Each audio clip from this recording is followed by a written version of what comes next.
तो एक बार रिपीट कर लेते हैं कि अभी तक हम लोगों ने जितने भी सेशन किए हैं, तो सेशन का सीक्वेंस क्या था, म्यूट कर लीजिएगा सभी, ठीक है। तो हम लोगों ने बॉटम से शुरू किया था, मैं फिर से एक बार रिपीट करूंगा हर एक सेशन को। बॉटम में सबसे पहले हमने मूविंग एवरेज के इंपॉर्टेंस को जाना। उसके बाद हमने देखा बॉटम में बॉटम बनने का एक सीक्वेंस होता है। जब बॉटम बनता है तो वहाँ पर एक इवेंट भी बनता है, उस इवेंट को हम कहते हैं संगम। संगम वाले जो स्टॉक्स हैं उनको हम पोर्टफोलियो के लिए ऐड करते हैं। संगम के बाद प्राइस साइडवेज बन जाता है, ये प्राइस का नेचर है। उसके बाद वहाँ से वो एक मोमेंटम लेता है, एक मेजर रेजिस्टेंस तक वो मोमेंटम बना रहता है, और उसको हम कहते हैं वीकली कन्वर्जन।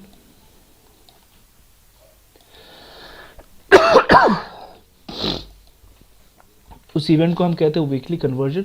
वीकली कन्वर्जन के बाद प्राइस जो है वो करेक्ट होता है।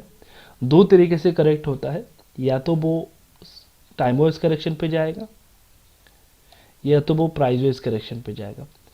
जब इन दो तरीके के करेक्शन के बाद प्राइस फिर से यहाँ से अपने डायरेक्शन को चेंज करता है, तो हम बॉटम में यहाँ पर बाई करते हैं या फिर यहाँ पर बाई करते हैं। ये दो एरिया है जहाँ पर हम लोग बाई करते हैं। दोनों का नेचर क्या है, जो टाइम वाइज करेक्शन है उसमें मोमेंटम फास्ट आता है, और जो प्राइस वाइज करेक्शन है उसमें डायरेक्शन तो चेंज होता है लेकिन मोमेंटम धीरे धीरे करके आता है, स्टेप बाय स्टेप, ठीक है।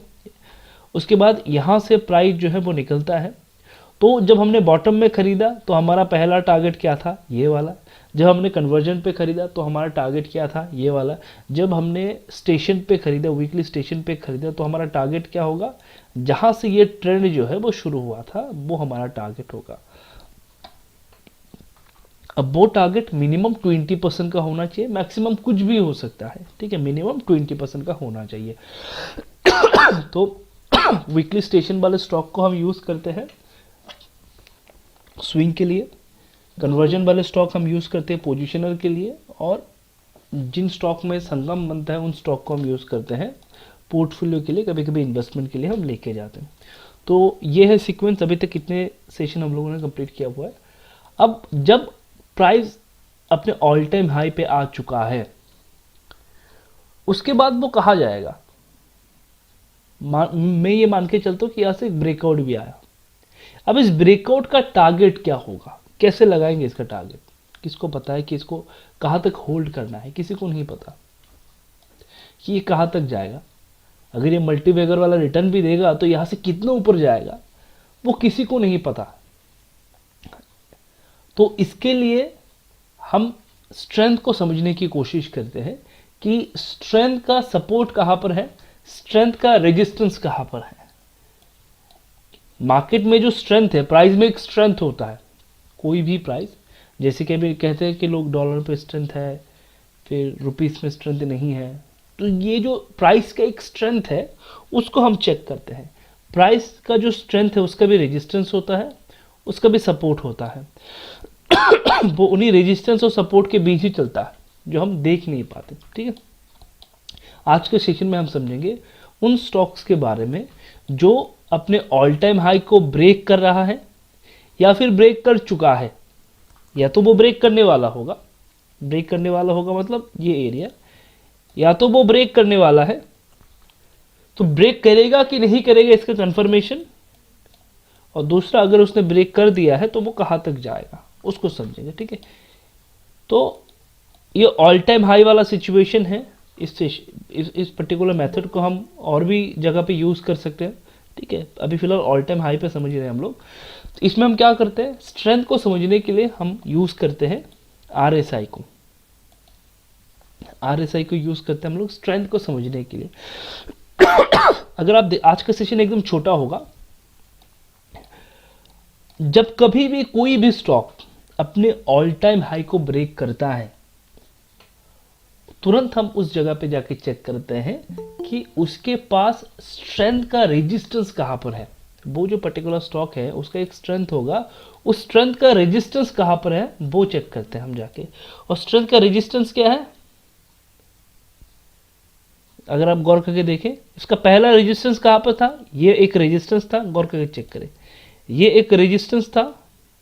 उसके बाद यहाँ पर गौर करके चेक करें, यहाँ से रेजिस्टेंस जो है वो ब्रेक हुआ है, इस एरिया से ब्रेक होने के बाद प्राइस धीरे धीरे करके ऊपर गया, एक पर्टिकुलर लेवल से वो रिजेक्ट होकर नीचे आ रहा था।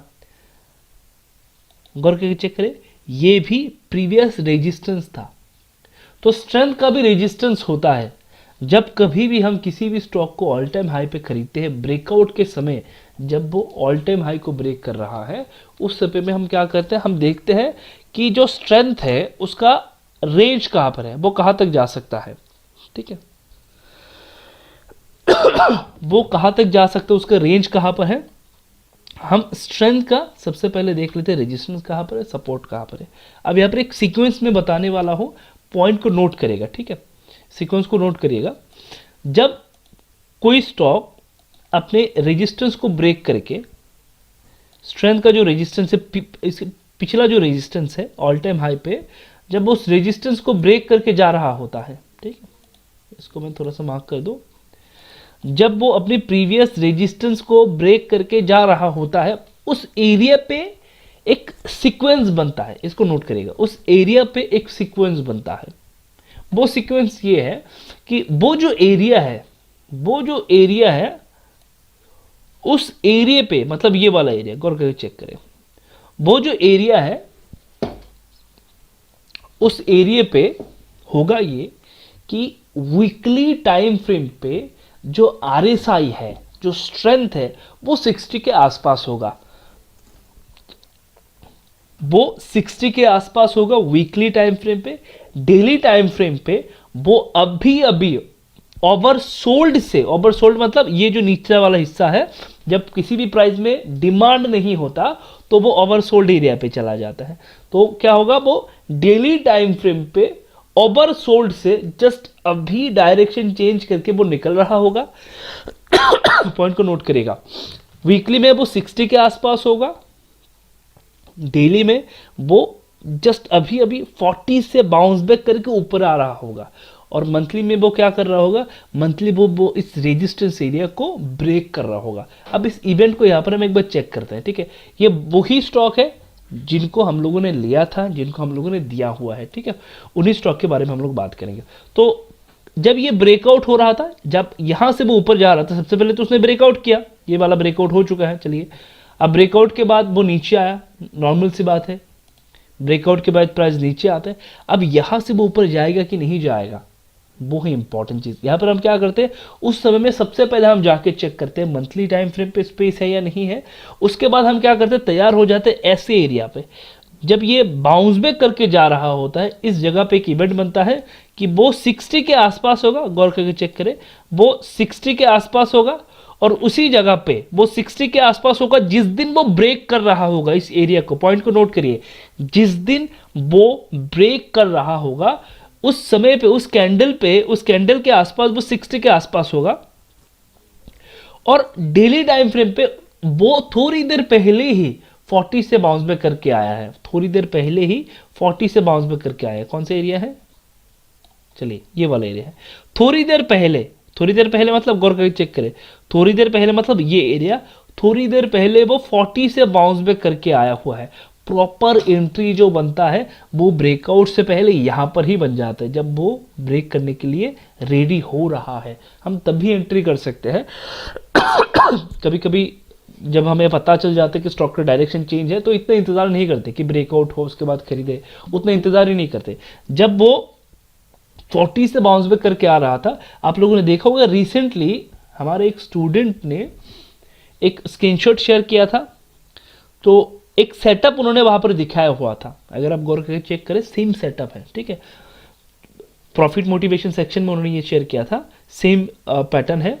तो क्या होता है, प्राइस जब कभी भी अपना डायरेक्शन चेंज करता है, एक मेजर रेजिस्टेंस को तोड़ता है ऑल टाइम हाई पे जाने के लिए, तो वो क्या करेगा, वो एक सीक्वेंस पे चलेगा।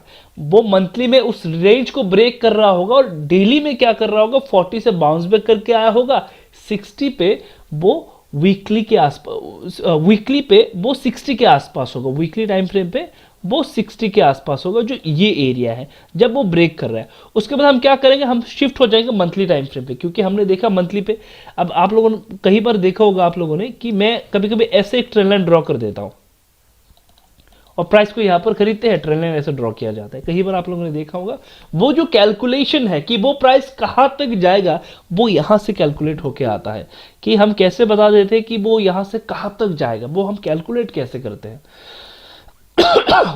वो हम कैलकुलेट करते हैं यहाँ से, इस एरिया से। जब हमें ये दिखता है कि इसमें अभी भी जो स्ट्रेंथ का रेजिस्टेंस है वो पेंडिंग है, हम क्या करते हैं, तुरंत जाते उस एरिया पे जहां पे अभी अभी ब्रेकआउट आया है या फिर ब्रेकआउट का सिचुएशन बन रहा है, वहां पर जाके हम क्या करते हैं, ये सीक्वेंस जो है उनको मिलाते हैं कि सीक्वेंस क्या है। अब इस पॉइंट को नोट कर लीजिए, सबसे पहले हमने ये सीक्वेंस को मिलाना शुरू किया। अब उसी जगह पे, उसी एरिया पे आप क्या कर सकते हैं, मल्टी कंफर्मेशन के लिए डेली टाइम फ्रेम पे कन्वर्जन चेक कर सकते हैं और डेली टाइम फ्रेम पे आप वहां पर चेक कर सकते हैं, संगम दोनों को चेक कर सकते हैं, कन्वर्जन चेक कर सकते हैं डेली टाइम फ्रेम पे, संगम को भी चेक कर सकते हैं एग्जैक्टली इस एरिया पे जहां पर आप एंट्री कर रहे हैं, जो आपका एंट्री एरिया है। देखिएगा तीनों चीजें आपके फेवर पे है, उसके बाद ही प्राइस वहां पर जाता है, यहाँ से ऊपर जाता है। इसे हम कहते हैं मल्टी कन्फर्मेशन ट्रेड। किसी भी स्टॉक को जब अपने डायरेक्शन को चेंज करना होता है वो ऑल टाइम हाई को जब टच करता है, उसको ब्रेक करके जब वो ऊपर जा रहा होता है, वो इसी सीक्वेंस को रिपीट करके धीरे धीरे करके ऊपर जाता है। ठीक है, ऐसे बहुत सारे स्टॉक्स थे जो आप लोग को दिए गए थे। मैं रिसेंटली एक स्टॉक का, जैसे कि रिसेंटली ये दिया गया था, ठीक है, ये पर्टिकुलर स्टॉक, ठीक है, गौर करके चेक करें। उसको पहली बार हम लोगों ने यहाँ पर ट्रेड किया। मैं सबको एक बार हटा देता हूँ, फिर एक ही करके समझते हैं। सबसे पहले हमने कहाँ पर लिया इसको, जब इसने इस रेंज को ब्रेक किया, यहाँ पर करीबन 60% का इसने मोमेंटम बनाया था। जब वो यहाँ से निकल रहा था, यहाँ से मतलब इस जगह से, गौर करके चेक करें, जब वो यहाँ से निकल रहा था तो जब वो यहाँ से निकल रहा था तो उसको कहीं ना कहीं पे तो रेजिस्टेंस फेस होता। कहाँ पर होता, एक बार मार्क करते चलिए देखते हैं।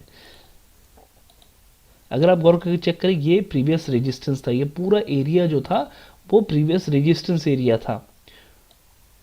ठीक है, तो जब वो यहां से निकल रहा था इस एरिया पे, सीक्वेंस को मिलाइए, ठीक है, जब वो ब्रेक किया पहली बार, ब्रेक करने के बाद वो नीचे आया, अब वो रिटेस्ट की तरह बिहेव हो रहा है, यहां से वो ऊपर जाना चाहता है।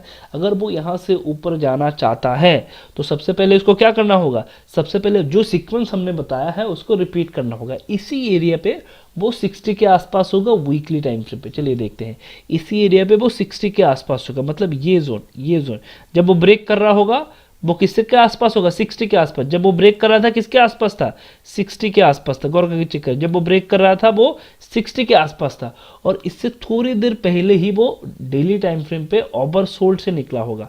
कहाँ पर देख लीजिए, वो ओवरसोल्ड से यहाँ से ब्रेक करके निकल रहा है, ओवरसोल्ड एरिया से यहाँ से वो ब्रेक करके निकल रहा है। इसका मतलब प्रॉपर एंट्री हमारा कहाँ पर होता है, इस कैंडल पे ही हम एंट्री कर सकते थे, यहाँ पर ही हम जा सकते हैं, हमें ब्रेकआउट का इंतजार भी नहीं करना है। इसी सीक्वेंस पे यहाँ पर भी दिया गया था, इसको रिसेंटली यहाँ पर भी दिया गया था, उसके बाद भी इसमें मोमेंटम अभी भी है, देख लीजिए अभी भी इसमें मोमेंटम बना हुआ है। यहाँ पर भी दिया गया था जब ये कैंडल बन रहा था, यहाँ से भी 60% का मोमेंटम आया। अभी भी ये ऊपर जाने की कोशिश क्यों कर रहा है, एक सवाल वो है कि अभी भी वो ऊपर जाने के लिए कोशिश क्यों कर रहा है क्योंकि ये कोशिश कर रहा है इसका जो ऑल टाइम हाई है रेजिस्टेंस का, वो एक बार ब्रेक हो जाए, उसके बाद वो इसके ऊपर सस्टेन कर पाए, तभी जाके एक स्टॉक मल्टी बैगर बनता है। जब तक इसके जो प्रीवियस रेजिस्टेंस है, स्ट्रेंथ के रेजिस्टेंस है, जब तक वो नहीं टूटते कोई भी स्टॉक मल्टी बैगर नहीं बनता। सबसे पहले उनको टूटना होगा, तभी जाके वो यहाँ से शिफ्ट हो। अब ये स्टॉक जिंदगी भर 78 रुपीज़ के आसपास तो रहेगा नहीं, समय के साथ साथ इसको भी इंक्रीज होना होगा। समय के साथ साथ ये भी देखा जा सकता है शायद ये यहाँ से 78 से हो भी ये सकता है कि वो 500 तक चला जाए। तो 500 तक वो कैसे जाएगा, जब तक ये जो प्रीवियस रेजिस्टेंस है स्ट्रेंथ के वो ब्रेक नहीं हो जाते, तब तक वो ऐसे ही चलता रहेगा। ऐसे बहुत सारे स्टॉक दिए गए थे, जैसे कि ये दिया गया था, तो और भी कुछ स्टॉक दिए गए थे, जैसे कि अंबुजा दिया गया था, अंबुजा सीमेंट दिया गया था, आप लोगों को देख लीजिए। सेम सिचुएशन पे लिया गया स्टॉक है, सेम सिचुएशन पे यहाँ पर पोजीशन बना हमारा, इस एरिया पे पोजीशन हम लोगों ने बनाया था। जब वो किससे निकल रहा था, एक रेजिस्टेंस को ब्रेक करके, देख लीजिए एक रेजिस्टेंस को ब्रेक करके, एक रेजिस्टेंस एरिया था, इस एरिया पे जब वो रेजिस्टेंस को ब्रेक करके निकल रहा था तो हमने खरीदा, लेकिन वो गया कहाँ तक, एक प्रीवियस रेजिस्टेंस एरिया तक, देख लीजिए ये प्रीवियस रेजिस्टेंस एरिया है, वहां पर जाके ये घूम गया, कितने परसेंट का मोमेंटम मिला गौर करके एक बार चेक करें। यहाँ पर पोजीशन बनता है तो करीबन 50% के ऊपर मोमेंटम मिला। सिंपल सा कॉन्सेप्ट है, कहाँ से निकला, वो रेजिस्टेंस को ब्रेक करके निकल रहा था, लेकिन जाएगा कहाँ तक किसी को नहीं पता। इसके लिए हम क्या करते हैं, तुरंत जाके यूज कर लेते हैं स्ट्रेंथ के रेजिस्टेंस को, कि स्ट्रेंथ का रेजिस्टेंस कहाँ पर है। यहाँ पर तो फिर सेम सिचुएशन बनना चाहिए। वीकली में चलते हैं, देखते हैं यहाँ पर क्या सिचुएशन बन रही है। जब वो 60 को ब्रेक कर, जब वो वीकली टाइम फ्रेम पे इसको ब्रेक कर रहा था, तो वहां पर क्या होगा, प्राइस 60 के आसपास होगा, स्ट्रेंथ जो है वो 60 के आसपास होगा। गौर करके चेक करें, वो 60 के आसपास था, और उससे तुरंत पहले क्या होगा, वो डेली टाइम फ्रेम पे 40 से अभी बाउंस बैक करके आया ही होगा। 40 से कहाँ पर बाउंस बैक करके आया, ये पूरा एरिया 40 से वो बाउंस बैक करके आया था, ये पूरा एरिया। तो प्रॉपर एंट्री कहाँ पर बनता है, यहाँ पर। तो अगर कोई कहता है कि किसी भी स्टॉक का बॉटम ढूंढना मुश्किल है, बिल्कुल नहीं है। किसी भी स्टॉक का कोई भी मोमेंटम जब इनिशिएट हो रहा होगा, अगर आप इस कॉन्सेप्ट पे प्रैक्टिस करते हैं, किसी भी स्टॉक का बॉटम आप ढूंढ पाएंगे कि अभी जो मोमेंटम होने वाला है, बॉटम से तो वो ऊपर आ चुका, ऊपर आने के बाद प्रॉफिट बुकिंग हुआ, वो नीचे आया, अभी जो यहाँ से मोमेंटम होने वाला है, इसका बॉटम कहाँ पर है, वो भी आप इसी कॉन्सेप्ट से आइडेंटिफाई कर पाएंगे, ठीक है। और भी बहुत सारे स्टॉक थे जो इसी कॉन्सेप्ट पे दिए गए थे, जैसे कि एक स्टॉक था हिंडाल्को, ठीक है। चलिए मंथली में चलते हैं। सबसे पहले मंथली में क्या सिचुएशन है, गौर करके चेक करें। मंथली में इसने ब्रेक किया अपने ऑल टाइम हाई को, ये चेक करें। अब ऑल टाइम हाई को ब्रेक करने के बाद वो कहाँ तक जा सकता था, किसको पता है कि वो यहाँ से कितना ऊपर जाएगा। इसने अपने ऑल टाइम हाई को तो ब्रेक कर दिया, तो मैं टारगेट क्या लगाऊंगा यहाँ पर। मान के चले कि इसने यहाँ पर अपने ऑल टाइम हाई को ब्रेक किया, तो मैं टारगेट क्या लगाऊंगा, यहाँ से कितना परसेंट ऊपर गया, वो करीबन 100% ऊपर गया। तो टारगेट क्या लगाऊंगा मैं लगाऊंगा जो इसका प्रीवियस रेजिस्टेंस है, वो मेरा पहला टारगेट होगा। देख लीजिए वो कहाँ से बाउंस बैक हुआ, कहाँ से उसने अपने डायरेक्शन को चेंज कर लिया, जहाँ पर उसका प्रीवियस रेजिस्टेंस था, प्राइस ने वहां से अपने डायरेक्शन को चेंज कर लिया। जब तक वो उसको टच नहीं करेगा तब तक चलता रहेगा। कहाँ से मोमेंटम शुरू हुआ था वो भी एक बार देख लेते हैं। यहाँ से मोमेंटम शुरू होता है, इस एरिया से मोमेंटम शुरू होता है, ठीक है। ये जो एरिया आप देख पा रहे हैं, यहाँ से इस एरिया से मोमेंटम शुरू होता है। अब वीकली में जाके चेक करते हैं। चलिए वीकली में क्या हो रहा था, वीकली में जब यहाँ से प्राइस ऊपर जा रहा था, इस एरिया से जब प्राइस ऊपर जा रहा था, वीकली में ऑलरेडी 60 के आसपास ही था, ये 60 के आसपास वाला प्राइस था। अब डेली में क्या होगा, उसी एरिया पे क्या होगा, डेली टाइम फ्रेम पे वो जस्ट अभी अभी 40 से बाउंस बैक करके आ रहा होगा। तो 40 से बाउंस बैक इसने यहाँ से किया। हम कहाँ पर एंट्री कर सकते थे, जब यहाँ से एक ट्रेंड लाइन बनता है, गौर करके चेक करें। ये जो ट्रेंड लाइन है, जब इसको हटा देता हूँ तो क्लियर होगा। जब ये ट्रेंड लाइन ब्रेक हो जाता है, जब ये ट्रेंड लाइन ब्रेक हो जाता है, यहाँ पर प्रॉपर एंट्री हम यहाँ पर कर सकते थे। उसके बाद प्राइस अपने आप चलता रहेगा, उसके बाद प्राइस जो है अपने टारगेट तक चलता रहेगा। ये कहाँ पर बनता है, जब कोई स्टॉक अपने ऑल टाइम हाई को ब्रेक कर रहा होता है, तब ये सिचुएशन देखने को मिलती है। ऐसे बहुत सारे स्टॉक दिए गए थे। एक स्टॉक था टेक महिंद्रा, मैं उन्हीं स्टॉक की बात कर रहा हूँ जो दिए गए थे, ठीक है। चलिए उनमें चेक करते हैं इसमें क्या सिचुएशन है। देख लीजिए, इसने अपने ऑल टाइम हाई को ब्रेक किया था, यहाँ पर, लेकिन वो ऊपर गया। उसके बाद इसका तो प्रीवियस कोई हाई था ही नहीं, तो इसको कहाँ तक कैरी करेंगे हम। मैंने अगर मान लीजिए मैंने यहाँ पर खरीदा, जब इस छोटे रेंज को ब्रेक करके जा रहा था और मैंने यहाँ पर खरीदा, तो मैं इसको कहाँ तक होल्ड कर सकता था। इसके लिए हम क्या यूज़ करेंगे, स्ट्रेंथ का क्या रेजिस्टेंस है, गौर करके चेक करें ये कहाँ तक चला।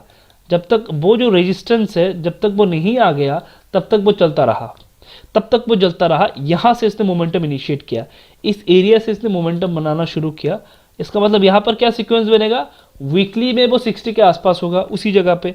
जब ये जो रेंज है, जब वो ये ब्रेक हो रहा था, तो वो कहाँ पर होगा, 60 के आसपास होगा। मतलब ये वाला रेंज, गौर करके चेक करें, ये वाला रेंज, तो वो 60 के आसपास था। और उसी जगह पे क्या होगा, थोड़ी देर पहले ही प्राइस ने 40 से मोमेंटम करके ओवरसोल्ड एरिया से अभी वो बाइंग जोन पे आ रहा होगा। तो यहाँ पर अगर आप गौर करके चेक करें, तो 40 तो ना एग्जैक्टली 40 के नीचे नहीं गया था, एग्जैक्टली 40 से वो बाउंस बैक करके आया हुआ था इस एरिया पे।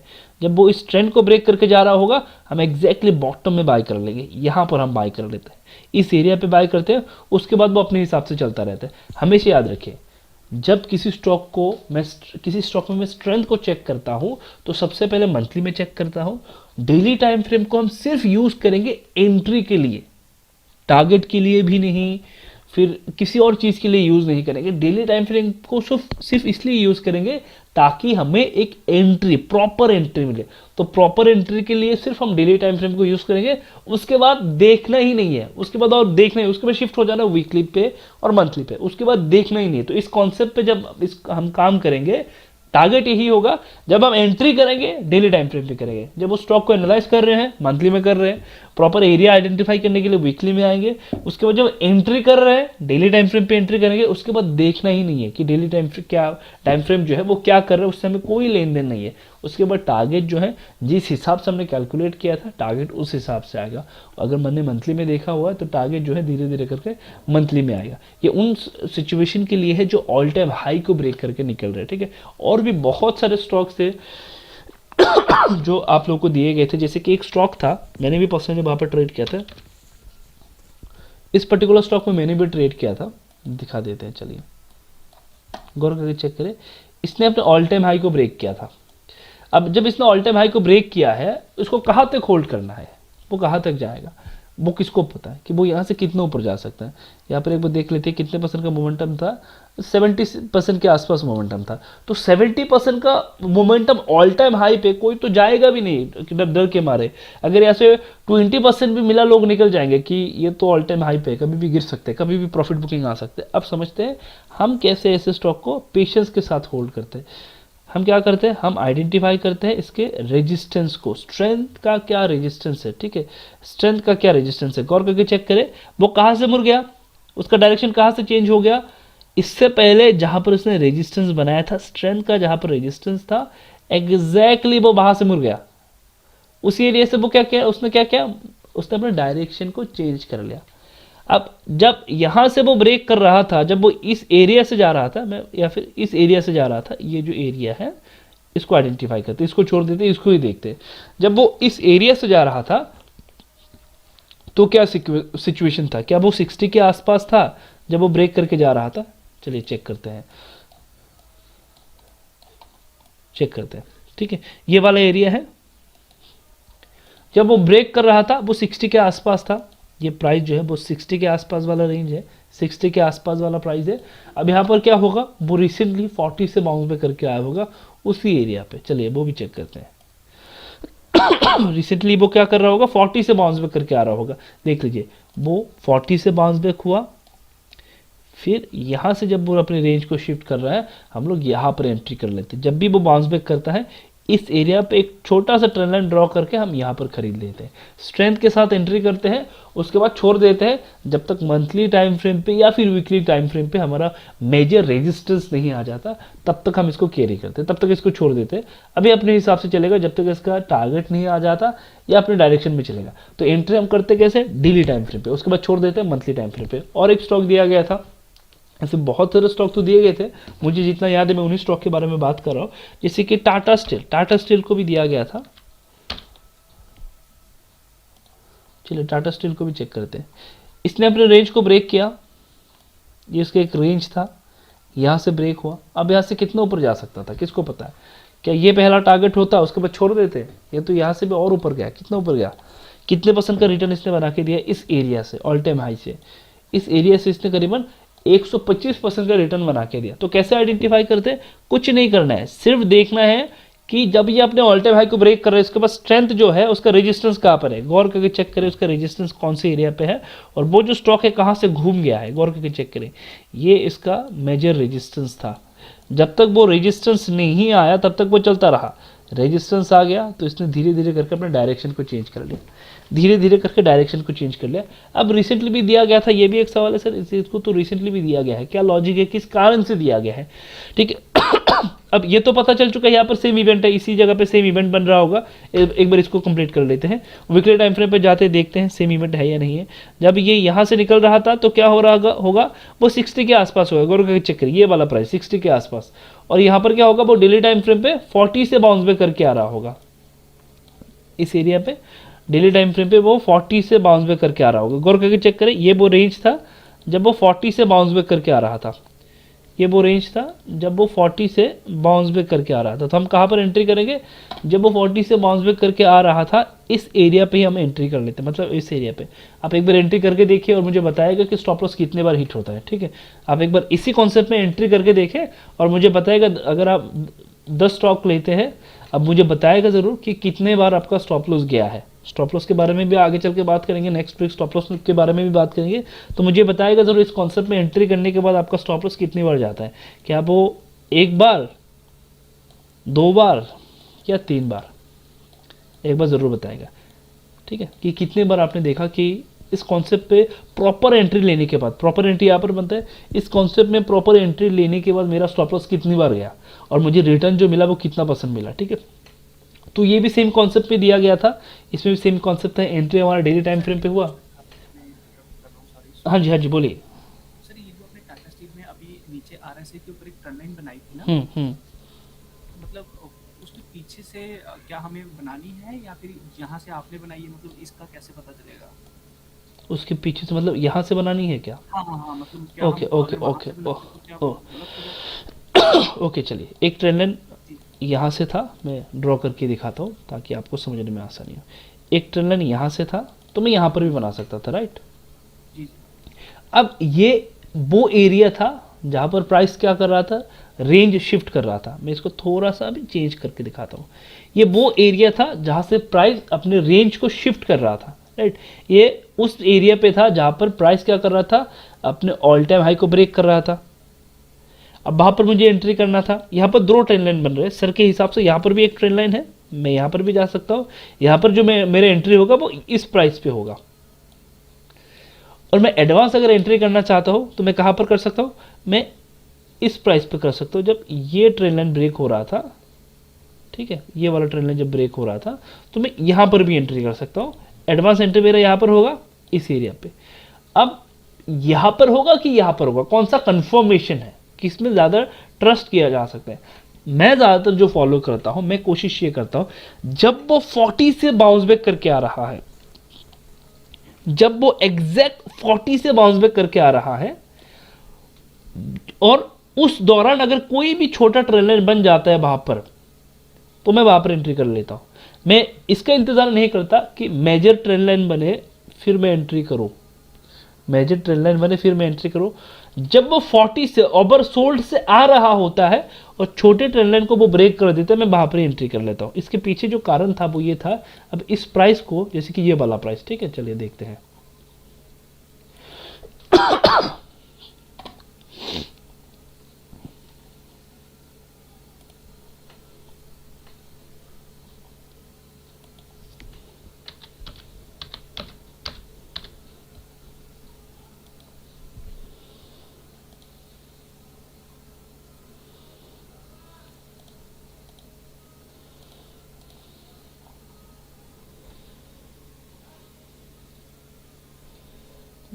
डेट देख लेते हैं।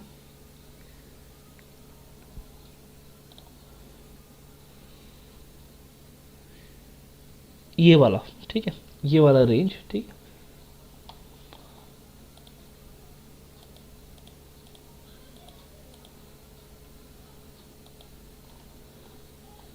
ये वाला रेंज, हाँ ये वाला रेंज। अगर आप छोटे टाइम फ्रेम पे जाएंगे और चेक करेंगे इस एरिया पे, जब उस समय पे ये बन रहा था, ये जो एरिया है, अगर आप छोटे टाइम फ्रेम पे जाएंगे तो छोटे टाइम फ्रेम पे जो हम यूज़ करते हैं, जब हम स्नाइपर एंट्री करते हैं तो स्नाइपर एंट्री जो है वो यहाँ पर ही बन जाता है। किसी ने अगर स्नाइपर एंट्री का सेशन किया हो, अगर प्री रिकॉर्डेड वीडियो देखा होगा तो मैं एक बार उनको दिखा दूँ कि स्नाइपर एंट्री यहाँ पर बनता है, ठीक है। वहाँ पर थोड़ा सा क्लियरेंस नहीं है, मैं यहाँ पर क्लियर करके दिखा देता हूँ।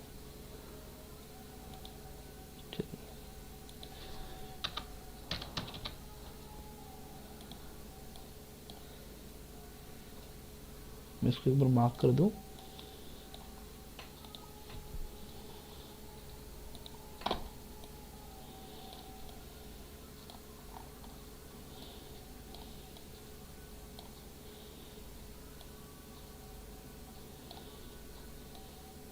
ओके, जिन लोगों ने स्नाइपर एंट्री वाला सेशन देखा हुआ है ऑलरेडी प्री रिकॉर्डेड वीडियो पे, उनको पता होगा कि यहाँ पर हमारा स्नाइपर एंट्री बनता है, ठीक है। इस एरिया पे हमारा स्नाइपर एंट्री बनता है। जिस हिसाब से आप स्नाइपर एंट्री पे हम एंट्री करते हैं तो ये हमारा एंट्री पॉइंट बन जाता है, यहाँ पर हम एंट्री कर लेते हैं, हम इंतज़ार नहीं करते। तो स्नाइपर एंट्री और डेली टाइम फ्रेम का जो स्ट्रेंथ का चेंज है, मोमेंटम चेंज है, दोनों एक जगह पे था, इसलिए हमने यहाँ पर एंट्री कर लिया था। ठीक है, इसलिए हम उतना इंतज़ार नहीं करते कि फिर प्राइस ऊपर जाए, फिर ये वाला सिचुएशन है। आप इसमें भी जा सकते हैं, इसमें कोई ऐसा नहीं है कि आप नहीं जा सकते, क्योंकि ऊपर मोमेंटम अगर ज़्यादा दिख रहा है आपको कि हाँ ऊपर 30% 40% का मोमेंटम पेंडिंग है, 30% 40% तक वो ऊपर जा सकता है, ऐसा प्रोबेबल है, तो मैं यहाँ पर भी एंट्री कर सकता हूँ। वो उतना नहीं है कि नहीं कर सकता, लेकिन यहाँ पर क्यों एंट्री कर लेते हैं? अगर मेरा स्नाइपर एंट्री यहाँ पर एक्टिव हो जाता है और प्राइस जस्ट ओवर सोल्ड से अभी आ रहा है, ठीक है, तो उस प्राइस का डिमांड हो जाता है, यहाँ से डिमांड शुरू हो जाता है, तो हम यहाँ पर ही बॉटम में एंट्री कर लेते हैं। अब देखिए आपने कितना एक्स्ट्रा प्रीमियम पे किया है। जब आप यहाँ पर खरीद रहे हैं ना, तो आपने करीबन 16% ऊपर खरीदा, 16-15% ऊपर खरीद लेते हैं, तो प्रीमियम थोड़ा आपका ज़्यादा जाता है। प्रीमियम को बचाने के लिए कि ज़्यादा हमें पे ना करना पड़े, हम थोड़ा सा बॉटम को ढूंढने की कोशिश करते हैं कि मेरा जो प्राइस है वो सही प्राइस है। और फाइनली जिस दिन हम एंट्री करते हैं स्नाइपर एंट्री पे ही करते हैं, तो स्नाइपर एंट्री यहाँ पर ही बन गया, तो हम यहाँ पर ही एंट्री कर लेते हैं। उतने इंतजार नहीं करते कि प्राइस ऊपर जाए फिर से स्नाइपर एंट्री क्रिएट करे फिर एंट्री करे, ऐसा इंतजार नहीं करते। ठीक है सर, इसमें क्वेश्चन था, जो हाँ जी। स्नाइपर एंट्री करते हैं 1 आवर में करते हैं सर, हाँ जी, स्नाइपर एंट्री 1 आवर पे होता है। 1 आवर का भी आरएसआई चेक करेंगे सर? नहीं, 1 आवर का आरएसआई नहीं चेक करेंगे, सिर्फ डेली तक जाएंगे, डेली के नीचे जाएंगे ही नहीं।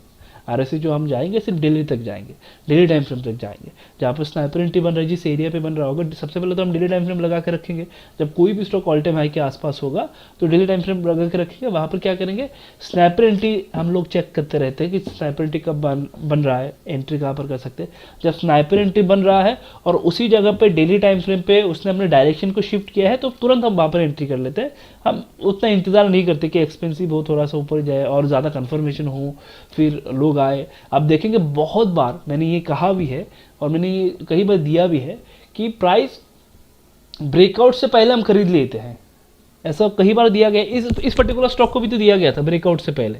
ब्रेकआउट तो अभी हो रहा है। टाटा स्टील को जब दिया गया था, रिसेंटली जब दिया गया था, अब ब्रेकआउट तो उसके बाद हुआ है ना, तो इसके पहले हम लोगों ने खरीद लिया। कैसे खरीद लेते हैं हम लोग ब्रेकआउट से पहले? वो क्या कॉन्सेप्ट है जो यूज़ करते हैं? सेम कॉन्सेप्ट है। ब्रेकआउट तब होता है जब रिटेल ट्रेडर वहाँ पर आते हैं। इससे पहले अगर मुझे डायरेक्शन पता चल जाए, छोटे टाइम फ्रेम पे कंफर्मेशन मिल जाए, तो मैं वहाँ पर ही एंट्री कर सकता हूँ, अब मेरा प्रॉपर एंट्री कहाँ पर होता है, गौर करके चेक करें। मेरा प्रॉपर एंट्री इस एरिया पे होता, इस एरिया पे। लेकिन जिस दिन हमने एंट्री किया, आई थिंक यहाँ पर कहीं पर किया था, तो डायरेक्शन ऑलरेडी चेंज था। ठीक है, डायरेक्शन ऑलरेडी चेंज था, तो यहाँ से हम लोगों ने एंट्री करना शुरू किया। उसके बाद प्राइस ने धीरे धीरे करके अपने डायरेक्शन को चेंज किया, यहाँ से मोमेंटम जो है वो धीरे धीरे करके दिखाना शुरू किया। तो आप सबसे इंपॉर्टेंट चीज़ यही है। अब देखिए हर एक स्टॉक में ना सेम सिचुएशन नहीं बनेगा। किसी स्टॉक में ये बन रहा होगा तो किसी स्टॉक में वो बन रहा होगा।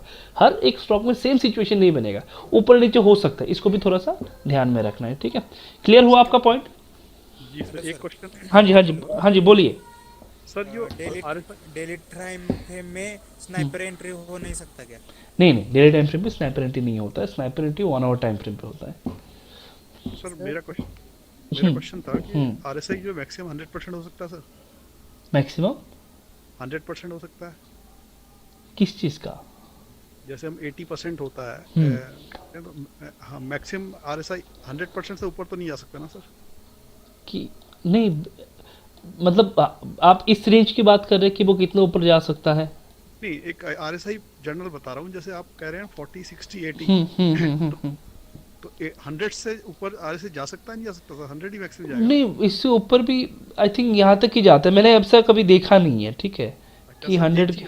हाँ जी, चीज और, जैसे आप कह रहे हैं कि प्राइस ऑल टाइम हाई से ऊपर चला गया, हमने देख लिया, या जब आरएसआई अपने ऑल टाइम हाई से जाएगा, तो हमें कैसे पता लगेगा कि अब आरएसआई ऑल टाइम हाई से ऊपर जा चुका है, तो अब प्राइस मैक्सिमम कितना जा सकता है, ये भी कुछ हम पता कर सकते हैं सर? अच्छा, एक बहुत खूबसूरत सवाल है सर का सवाल ये था, थोड़ा सा मुझे समझने में प्रॉब्लम हुआ था। सर का सवाल ये है कि मान के चलते हो ये आरएसआई का एक लेवल है, ठीक, ऑल टाइम हाई है, कुछ सालों के बाद फिर से इस लेवल के आसपास आया हुआ है। उसके बाद आरएसआई का जो स्ट्रेंथ का जो रेजिस्टेंस था वो उसके ऊपर है ही नहीं।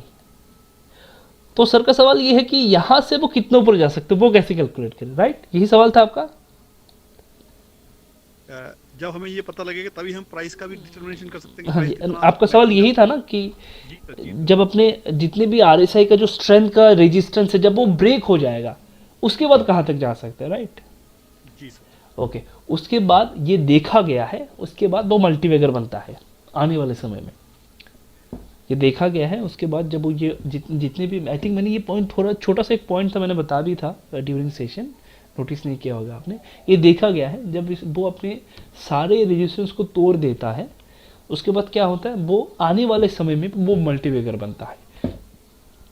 नहीं तो जितना सर मल्टीवेगर तो बनेगा सर, हम्म। लेकिन हमें ये नहीं पता है कि जैसे नहीं, प्राइस उसके का बाद होता है। किसी को नहीं पता, उसके बाद तो किसी को नहीं पता। अगर मुझे भी पता होता है कि उसके बाद कौन सा स्टॉक, वही चीज मैं सर कहना चाह रहा हूँ, या तो उसे हाँ, ट्रेलिंग स्टॉप लॉस लगा के हम कैरी करें, या अब वो कर फिबोनाची का सकते यूज हैं, करें, या अब वो फिबोनाची का यूज करें, है ना सर? अब वो कर सकते हैं क्योंकि उसके और बाद, हाँ जी, उसके बाद जो जो जब कोई स्टॉक अपने ऑल टाइम हाई के रेजिस्टेंस को ब्रेक करके जाता है उसके बाद वो कहाँ पर जाएगा किसी को नहीं पता, वो कहाँ तक जा सकते हैं।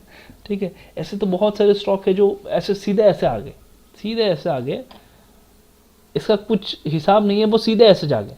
अब वो कहाँ तक जाएगा, क्या करेगा, किसी को नहीं पता। तो कुछ स्टॉक्स ऐसे होते हैं कि उसका कोई, आप किसी भी डायरेक्शन से, किसी भी पैरामीटर से माप ही नहीं सकते कि वो करना क्या चाहता है, वो जाना कहाँ पर जाता है। ठीक है, चलिए और एक स्टॉक देखते हैं। ठीक है, और उसके बाद और एक दो स्टॉक देखेंगे जो रीसेंट अभी सिचुएशन है। ठीक है, उनमें भी देख लेंगे। इससे पहले एक स्टॉक और एक दिया गया था, उसको भी एक बार चेक कर लेते हैं। ठीक है, आई थिंक मैंने लास्ट एक सेशन में बात किया था,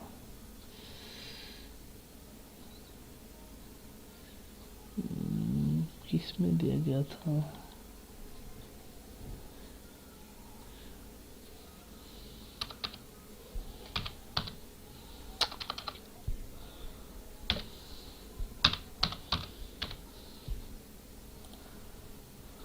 चलिए ये आई थिंक कल के सेशन पे आई थिंक मैंने ये बात किया था इस पर्टिकुलर स्टॉक को लेके। वीकली स्टेशन का ये स्टॉक था, आप लोगों को याद होगा। तो ये जो स्टॉक अभी जा रहा है, ठीक है, ये एक ऐसा स्टॉक है जो जा रहा है, मतलब इवेंट ऑलरेडी शुरू हो चुका है। एक सीक्वेंस में आते हैं, पहले जो हमने स्टॉक के बारे में बात किया है उन स्टॉक के बारे में बात किया है जिनमें ये इवेंट हो चुका है। अब उन स्टॉक के बारे में बात कर रहे हैं जिनमें ये इवेंट चल रहा है, प्रोसेस चल रहा है। अब देखिए ये अपने रेजिस्टेंस को ब्रेक करके जा रहा है, ऊपर जा रहा है, ऑल टाइम हाई को ब्रेक करके जा रहा है। इसने अपने जो रेजिस्टेंस है स्ट्रेंथ का उसको भी ब्रेक किया, वो उसके ऊपर भी जा रहा है। जो एक रेजिस्टेंस था ये, वो भी इसने ब्रेक किया। अगला उसका रेजिस्टेंस कहाँ पर है, अगला इसका रेजिस्टेंस है इसके आसपास, इसके आसपास इसका रेजिस्टेंस है, तब तक वो चलता रहेगा। क्या सेम इवेंट यहाँ पर बना जब वो यहाँ से जा रहा था, जो अभी हमने यहाँ पर कहा है, डिस्कस किया है। देखते हैं वो किसके आसपास था जब वो इस रेंज को ब्रेक करके जा रहा था। गौर करके चेक करें, जब वो यहाँ से ब्रेकआउट के बाद जब ये सिचुएशन बना, रिटेस्ट वाला सिचुएशन बना, क्या वो 60 के आसपास था, वो 60 के आसपास था। क्या इसी जगह पे वो 40 से बाउंस बैक करके आ रहा था, गौर करके चेक करें, क्या इसी जगह पे वो 40 से बाउंस बैक करके आ रहा था। तो प्रॉपर 40 यहाँ पर देखने को नहीं मिला कि एग्जैक्टली 40 के नीचे से वो बाउंस बैक करके आ रहा है, लेकिन वो 40 के आसपास ही था, इस जोन पे था। तो ऐसे जगह पे कैसे हम बाई करते हैं, जब वो इस रेंज को ब्रेक करके निकलता है तो ऐसे पॉइंट पे हम यहाँ पर बाई करते हैं। ठीक है, यहाँ पर हम बाई कर लेते हैं जब वो इस रेंज को, ये जो रेंज चौपी रेंज ये बना रहा है, जब इसको ब्रेक करके निकलता है तो ऐसे जगह पे हम इस एरिया पे हम इसको बाई कर लेते हैं। एग्जैक्टली यही एरिया है, तो इसमें बाइंग जो होता है हमारा वो एग्जैक्टली ब्रेकआउट पे आ जाता है। इससे पहले हम जो बाई करते थे वो ब्रेकआउट से पहले, जो नीचे से जब वो जा रहा था तो नीचे बाई कर लेते थे।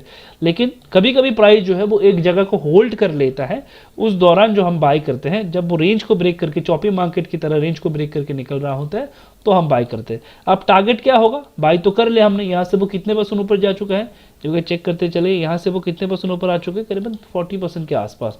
अब कहाँ तक, क्वेश्चन था। हाँ जी, इसको कंप्लीट कर ले, उसके बाद आपका सवाल भी लेंगे। ठीक है, टॉपिक को कंप्लीट करने दीजिएगा, उसके बाद जो भी सवाल है। अब वो कहाँ तक जाएगा, उसका रेजिस्टेंस कहाँ पर है, जब तक ये प्रीवियस रेजिस्टेंस तक नहीं आ जाता तब तक वो चलता रहेगा। ठीक है, जब तक ये रेंज कवर नहीं हो जाता तब तक वो चलता रहेगा। हाँ जी बोलिए, आपको सवाल बोलिए। सर ये जो आप ब्रेकआउट की बात कर रहे हैं, क्लोजिंग के इंतजार करें या हिट बेसिस पे एंट्री? नहीं, स्नाइपर एंट्री यहाँ पर भी हो चुका है ऑलरेडी। क्लोजिंग का इंतजार नहीं करना, इसलिए मैंने कहा कि सबसे पहले इस पूरे सेशन को कंप्लीट करें, वरना ये जो क्वेरीज है आपके खत्म नहीं होंगे। मैं दिखा दूँ, जितने भी लोगों ने प्री रिकॉर्डेड वीडियो देखा होगा, स्नाइपर एंट्री के बारे में हम लोगों ने डिस्कस भी किया था, देख लीजिए। इसी स्नाइपर एंट्री कहते हैं हम लोग, यही वो एरिया है स्नाइपर एंट्री। तो यहाँ पर हम एंट्री कर लेते हैं, डेली का कोई इंतजार ही नहीं करना है कि डेली टाइम फ्रेम पे क्लोजिंग हो, ऐसा नहीं है। जब स्नाइपर एंट्री बनता है, स्नाइपर एंट्री की जितने भी एलिमेंट है जब वो हमें देखने को मिलता है तो हम एंट्री कर लेते हैं। तो ये हमारा स्नाइपर एंट्री है, उसके बाद ये अपने आप चलता रहेगा। वहाँ पे भी आप क्लियर नहीं किए कि आवरली चार्ट पे वो उसको क्लोजिंग करने के लिए छोड़ना है या जब पहले ब्रेक करना पहले इसलिए कहा कि पहले सेशन को कंप्लीट कर लीजिए, ठीक है। बीच में अगर आप सवाल करते तो यही आपका वो जो क्वेरीज है वो सॉल्व ही नहीं होगा कभी, ठीक है। जिस दिन हम इस पर्टिकुलर सेशन में बात करेंगे, देखिए जो प्री रिकॉर्डेड वीडियो है वो इसलिए दिया गया है ताकि आपके पास एक बेसिक नॉलेज तो हो, वरना ऐसा है कि मैं पूरे सेशन को कंप्लीट कर दूंगा, आपको कुछ पता ही नहीं चला। लेकिन जब आप प्री रिकॉर्डेड वीडियो को एक बार देख लेते हैं, आपको थोड़ा सा आइडिया हो जाता है कौन से टॉपिक पे हम डिस्कस करने वाले हैं, ठीक है। जिस दिन हम स्नाइपर एंट्री के बारे में डिस्कस करेंगे, पूरा समय स्नाइपर एंट्री के बारे में डिस्कस करेंगे, उसके क्या डिफेक्ट है, क्या खूबियाँ है, कैसे वो बिहेव करता है, कैंडल को क्लोज होना है नहीं होना है, वो सारा कुछ उस सेशन में बताया जाता है, जिस सेशन में उस पर्टिकुलर टॉपिक पे हम डिस्कस करेंगे। समझ पा रहे हैं? तो यहाँ पर हमारा स्नाइपर एंट्री बना, स्नाइपर एंट्री से वो अपने आप चलता रहा, वो अपने आप ऊपर धीरे धीरे करके जाता रहा।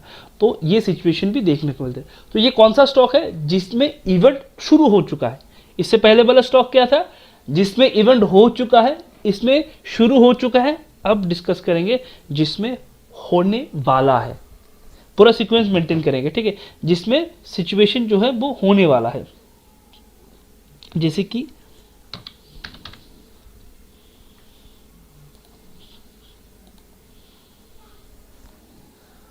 चलिए देख लीजिए, ये एक रेंज को ब्रेक कर रहा है। गौर करके चेक करें कितने समय से इस पर्टिकुलर स्टॉक ने अपनी इस रेजिस्टेंस को मेंटेन किया हुआ है। ये इसका रेजिस्टेंस है, ये पूरा एरिया 60 वाला जो है, कितने समय से वो मेंटेन करके रखा हुआ है।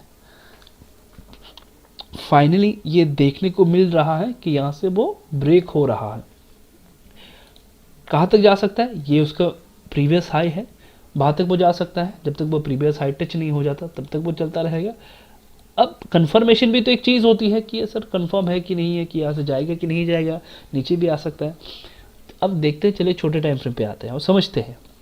हमने क्या कहा कि वो 60 के आसपास होगा जब वो जा रहा है, उस जगह से जब वो जा रहा है वो 60 के आसपास होगा। यही जोन 60 के आसपास वाला है। वीकली टाइम फ्रेम पे चेक करिए, यही जोन 60 के आसपास वाला है।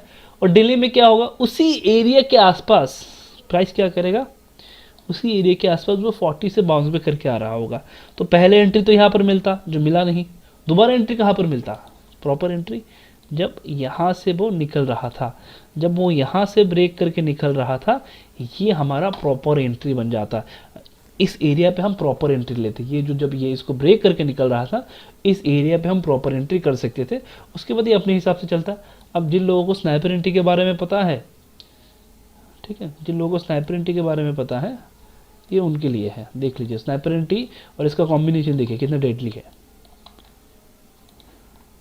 चलिए देख लीजिए स्नाइपर एंट्री और इसका कॉम्बिनेशन देख लीजिए कितना डेडली है। देख पा रहे हैं स्नाइपर एंट्री और इसका कॉम्बिनेशन कितना डेडली है। उसके बाद देखिए वैसे अपने हिसाब से चल रहा है, अपने हिसाब से चल रहा है। तो चीज़ों को जितना डिटेलिंग्स पे समझेंगे धीरे धीरे करके और क्लियर हो जाएगा। अभी हम थोड़ा सा हाई टाइम फ्रेम पे बात करें, जब छोटे छोटे टाइम फ्रेम पे आ जाएंगे देखेंगे मोमेंटम कितना आसान है। तो अब इसका डायरेक्शन चेंज हो चुका है। अब अपने रेजिस्टेंस से, जब तक इसका रेजिस्टेंस नहीं आ जाता तब तक वो चलता रहेगा। तो ये एक स्टॉक है जिसको आप रडार पे रख सकते हैं, देख सकते हैं। लंबे टाइम से साइडवेज रहा। अब देखते हैं कि हम लोग लेने के बाद इसका डायरेक्शन चेंज होता है या नहीं होता है। अब ऐसे एक स्टॉक में बात करते हैं, जैसे कि ये तो बता दिए उन स्टॉक के बारे में जिनका सीक्वेंस है, ठीक है। तो ऐसे भी तो रिसेंटली कुछ स्टॉक दिए गए थे, जैसे कि ये स्टॉक दिया गया था, बॉटम से निकला, क्यों निकला और कहाँ तक गया। ऐसे स्टॉक में भी तो टारगेट कैसे हम आइडेंटिफाई करेंगे। जब कभी भी वो 60 की रेंज को ब्रेक करके निकल रहा है तो याद रखिएगा उसको जाना कहाँ पर है, मेजर रेजिस्टेंस तक। तो ऐसे स्टॉक में भी प्रॉफिट कैसे बुक करना है, होल्ड करके रखना है। जब तक मेजर रेजिस्टेंस जोन नहीं आ जाता तब तक होल्ड करके रखना है ऐसे स्टॉक को जिनमें अचानक से मोमेंटम आ जाता है। और हमेशा याद रखिएगा इनके भी जो ट्रेंड लाइन है ना वो प्रॉपरली काम करते हैं। जब वो ब्रेक होते हैं स्ट्रेंथ के जो ट्रेंड लाइन है जब वो ब्रेक होते हैं बहुत प्रॉपरली काम करते हैं, लेकिन डिटेलिंग्स पे काम करना होगा तब जाके आप समझ पाएंगे स्ट्रेंथ को। ठीक है, तो ये वो स्टॉक है जिसमें हम टारगेट को डिसाइड करते हैं, जो टारगेट डिसाइड करते हैं वो रेजिस्टेंस को लेके करते हैं। और एक स्टॉक दिया गया था, एक स्टॉक था, चलिए इस स्टॉक को समझते हैं। ये स्टॉक बॉटम में लिया था 60 में मैंने खरीदा था। ठीक है आप लोगों को मिल जाएगा डेट के हिसाब से, अगर आप चेक करेंगे वो भी मिल जाएगा। यहाँ पर इस एरिया पे खरीदा था एकदम बॉटम में जब था वो, तो 60 में खरीदा तो ये वो रेंज था। इस रेंज को जब वो ब्रेक करके जा रहा था 60 के आसपास हमारी बाइंग प्राइस थी। कितने परसेंट का रिटर्न दिया वो इंपॉर्टेंट नहीं है, इंपॉर्टेंट क्या है देख लीजिए। कहाँ से निकल रहा था, इस एरिया से निकल रहा था, इस एरिया से वो निकल रहा था, लेकिन वो गया कहाँ पर, कहाँ से उसने अपने डायरेक्शन को चेंज किया देख लीजिए। स्ट्रेंथ कितनी इंपॉर्टेंट चीज़ है। प्रीवियस स्ट्रेंथ उसका हिट हुआ, उसी जोन से उसने अपने डायरेक्शन को चेंज किया, वो नीचे आ गया। तो स्ट्रेंथ का डायरेक्शन बहुत ही इंपॉर्टेंट है। स्ट्रेंथ पे भी अगर आप प्रैक्टिस करते हैं, सिर्फ जैसे कि कॉम्बिनेशन, इस पॉइंट को नोट करके रखिएगा, आगे चल के आपके काम आने वाला है। कॉम्बिनेशन किस चीज़ का, स्नाइपर एंट्री का और स्ट्रेंथ का एक कॉम्बिनेशन। ठीक है, weekly station, weekly conversion combination अगर मिल जाए बहुत पावरफुल है, बहुत पावरफुल है। इन कॉम्बिनेशन को, ये डेडली कॉम्बिनेशंस होते हैं तो बहुत बढ़िया मोमेंटम बना के देते हैं। ठीक है, कम समय में। कल किसी का एक सवाल था, आज उनका जवाब देते। कल किसी का सवाल था कि सर क्या हम छोटा मोमेंटम मिले लेकिन फ्रीक्वेंटली मिलता रहे, ऐसा कोई सेटअप है क्या? बिल्कुल है, वो सेटअप है स्नाइपर एंट्री और स्ट्रेंथ का कॉम्बिनेशन। लेकिन इनिशियली मैं आपको यही सजेस्ट करूंगा, पहले मंथली में काम करें, सीक्वेंस जो हमने मेंटेन किया है उसको मेंटेन करें। मंथली आइए, वीकली आइए, उसके बाद डेली पे आइए। ठीक है, 1 आवर पे तुरंत शिफ्ट मत हो जाइए, तुरंत 1 आवर पे शिफ्ट मत होइएगा। और इस सेशन को बार बार रिपीट करके देखिएगा। मैंने कहा भी है डेली टाइम फ्रेम पे आप कन्वर्जन को भी चेक कर सकते हैं, डेली टाइम फ्रेम पे आप यहाँ पर संगम को भी चेक कर सकते हैं जहाँ पर ये इवेंट बन रहा है। अब बहुत प्रैक्टिस इस पर्टिकुलर सेशन को करना है। ये जो पर्टिकुलर सेशन रहा है इसमें बहुत सारे प्रैक्टिस करना है। बाकी जो सेशंस थे वो बहुत ही आसान है, लेकिन इस पर्टिकुलर सेशन में बहुत प्रैक्टिस की ज़रूरत है, बहुत प्रैक्टिस की। अगर आप कर लिए, जैसे कि एक सर है, उनका नाम है विक्रम सर, आप देखेंगे कभी कभी टेलीग्राम में बहुत अपडेट देते हैं विक्रम सर, तो उनका फेवरेट जो सेशन है वो यही है। वो जितने भी स्टॉक्स लेते हैं मैक्सिमम उनका जो सेटअप होता है यही सेटअप होता है। ठीक है तो इस सेशन को बार बार रिपीट करके देखिएगा। मैं बार बार कहूँगा, मैं वीडियो को लंबा नहीं करूँगा, अभी मैं इसको बंद कर दूंगा ताकि रिकॉर्डिंग छोटा हो, बार बार रिपीट करके आप लोग देख पाए। ठीक है, किसी का कोई भी क्वेरीज है आज के सेशन को लेके? सर एक क्वेश्चन था। हाँ जी, हाँ जी, हाँ जी, एक एक करके बोलिए। सर रेजिस्टेंस को, जैसे प्राइस का ट्रेंड रिवर्सल हो रहा है, ऐसी रेजिस्टेंस का भी ट्रेंड रिवर्सल होगा? रेजिस्टेंस का ट्रेंड रिवर्सल, हाँ, मतलब जैसे जहाँ से रेजिस्टेंस स्ट्रेंथ का ट्रेंड रिवर्सल होगा सर। हाँ, जैसे कि ये वाला, राइट?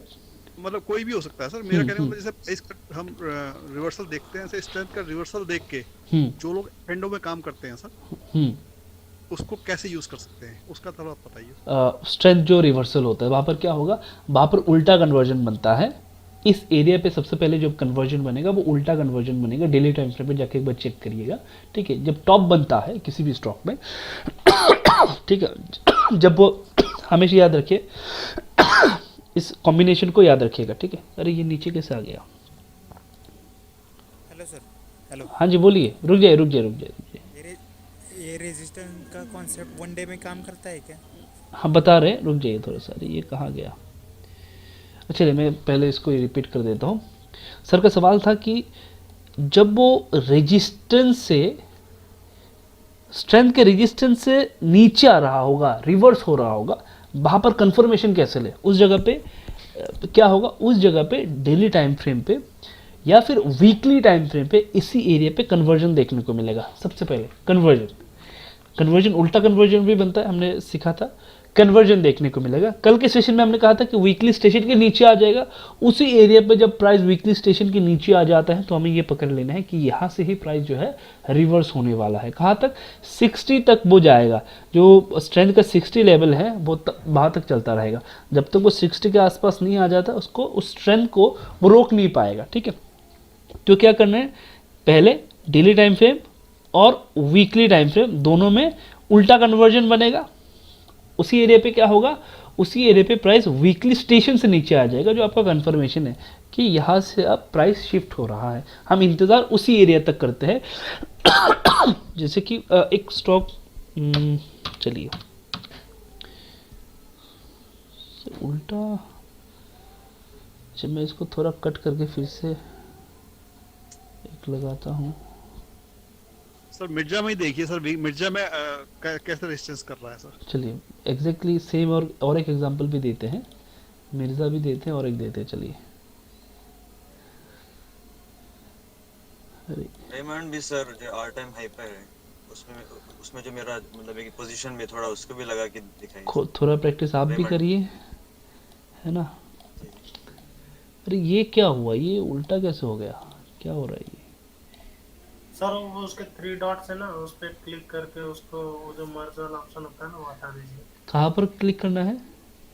ये जो इसका आरएसआई का नेम होता है ना, उस पे सेटिंग में के बगल में 3 डॉट होता है, आरएसआई वाला है, देखिए आरएसआई के नेम पर दे दें तो सेटिंग वाला ऑप्शन आता है ना। RSI तो ये है, RSI पे तो कुछ आ नहीं रहा। हाँ हाँ हाँ हाँ आया, 3 3 डॉट। डॉट्स है ना। हाँ इसमें सर इसको ऊपर नीचे करना होता है, मूव टू पे क्लिक करेंगे, मूव अरे टू अरे ऑप्शन, तो रिमूव ही हो गया। इसको भी फिर कट कर दीजिए। तो ये तो यहाँ पे इस साइड में आ गया फिर प्राइस। प्राइस पे क्लिक करना होगा, राइट क्लिक सर, और इसको उस पर करना होगा, ये पर एक सेटिंग है सर, राइट साइड जाता है, मूव हाँ स्केल हो टू गया हो राइट गया हो साइड। गया हो गया हो गया, थैंक यू चलिए।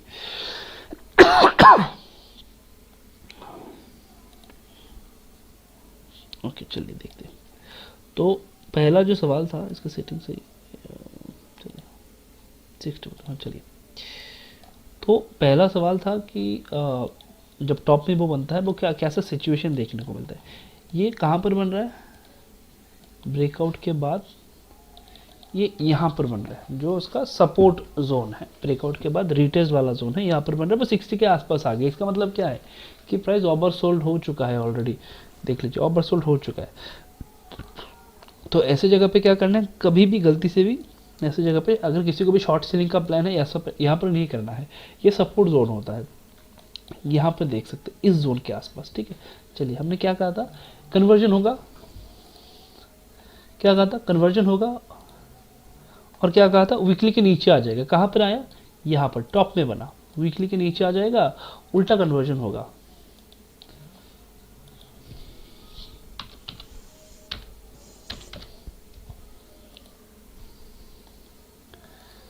डेली टाइम फ्रेम पे लगा के दिखाते हैं, चलिए देख लीजिए उल्टा कन्वर्जन यहाँ पर हुआ। ये जो कन्वर्जन है जब वो इस रेंज को ब्रेक कर देता है, ये जो पॉइंट आप देख पा रहे हैं, जब इस रेंज को वो ब्रेक कर देता है तो हम एग्जिट कर लेते हैं। जो भी पोजीशन है या फिर शॉर्ट सेल जिनको भी करना होता है वो ऐसी जगह पे ही करते हैं। ये वो एरिया है जहाँ पर हम शॉर्ट सेलिंग वगैरह करते हैं या फिर एग्जिट कर देते हैं। ये थोड़ा सा एडवांस हमें बताता है, और वीकली स्टेशन थोड़ा सा नीचे यहाँ पर बताता है। जो वीकली स्टेशन है वो थोड़ा सा नीचे बताता है, जैसे कि यहाँ पर बताता है, और यहाँ पर कन्वर्जन हमें बताता है। ठीक है, तो उसके बाद प्राइस अपने डायरेक्शन को चेंज करता है। ऐसे जगह पे कभी भी शॉर्ट नहीं करना है। क्यों? क्योंकि ये ओवरसोल्ड हो चुका है, यहाँ से डायरेक्शन चेंज होने के चांसेस मैक्सिमम है। तो ऐसे जगह पे कभी भी गलती से भी शॉर्ट सेल नहीं करना है। और एक स्टॉक है, ठीक है, मैं एक बार दिखा दूं, कहाँ पर है, ऑल टाइम हाई पे है। तो दोनों सिचुएशन बन रहे हैं। सबसे पहले इसने अपने रेजिस्टेंस को कवर किया कि नहीं, एक बार चेक कर लेते हैं। कहाँ से रिवर्स हो रहा है, अपने रेजिस्टेंस है, जो इसका मैक्सिमम रेजिस्टेंस था वहाँ से वो रिवर्स हो रहे हैं, मतलब यहाँ पर उसका रेजिस्टेंस था, तो यहाँ पर वो सेम सिचुएशन भी बनाएगा जो हमने अभी स्टडी किया हुआ है, कि यहाँ पर वो सेम सिचुएशन भी बनाएगा। देखते चलिए,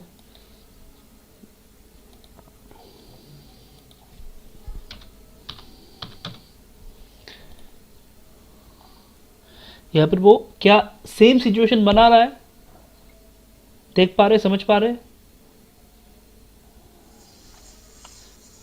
सेम सिचुएशन यहाँ पर क्रिएट कर रहा है। अब हम इसको एडवांस देख रहे हैं, ठीक है। अब वीकली में देख रहे हैं, चलिए वीकली में क्या हो रहा है, वो 60 के आसपास है।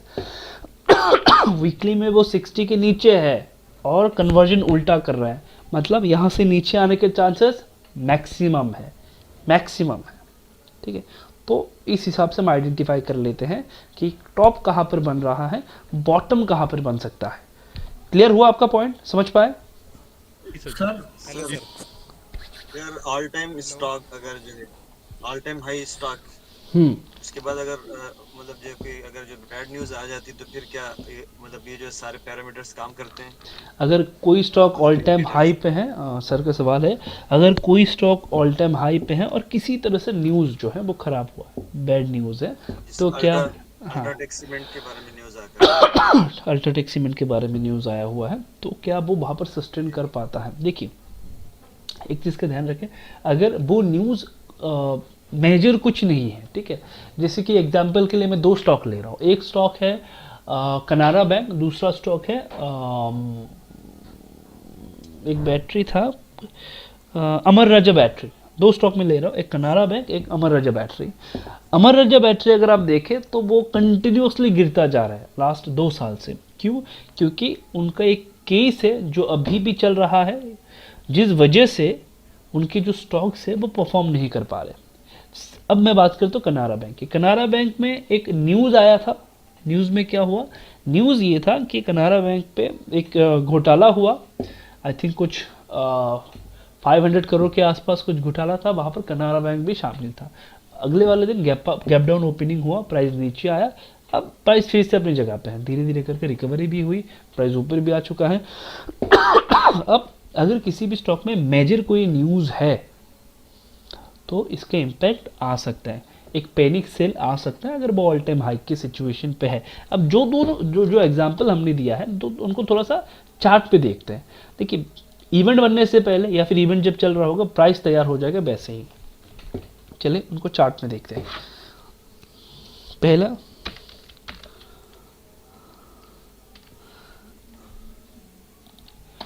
चलिए इसको हटा देते हैं, डेली टाइम फ्रेम पे आते हैं।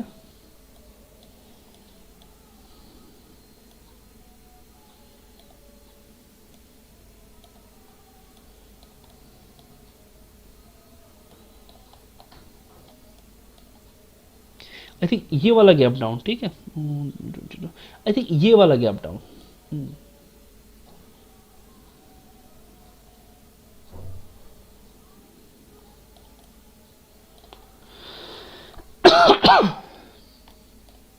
कौन सा गैप डाउन था,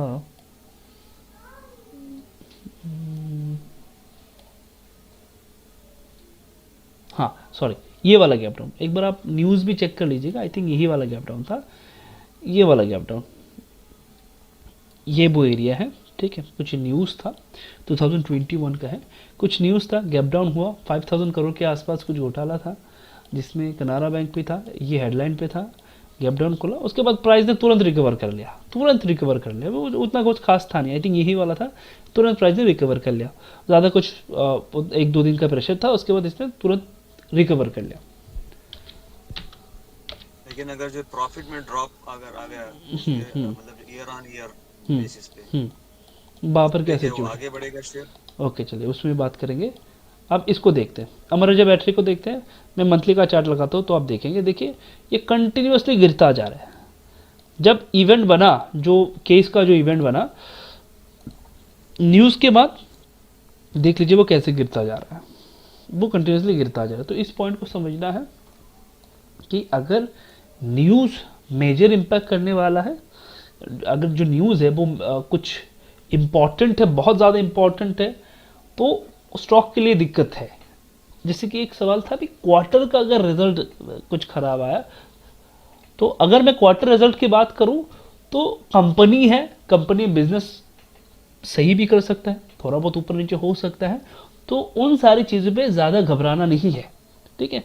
ऐसे स्टॉक पे भी आप कई बार ट्रेड कर लेते हैं जिनका प्रॉफिट आप देखते भी नहीं है, ठीक है।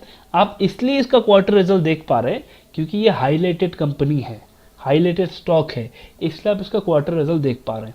ऐसे बहुत सारे कंपनी आपके पोर्टफोलियो में भी हो सकता है जिनका quarter result day by day खराब होता जा रहा है, ठीक है, लेकिन वो आपके पास है। एग्जाम्पल दे रहा हूँ मैं, मेरे पास भी था केयर रेटिंग, जिसका जो क्वार्टर रिजल्ट है डे बाई डे वो कम होता जा रहा है, लेकिन प्राइस अलग चीज़ है।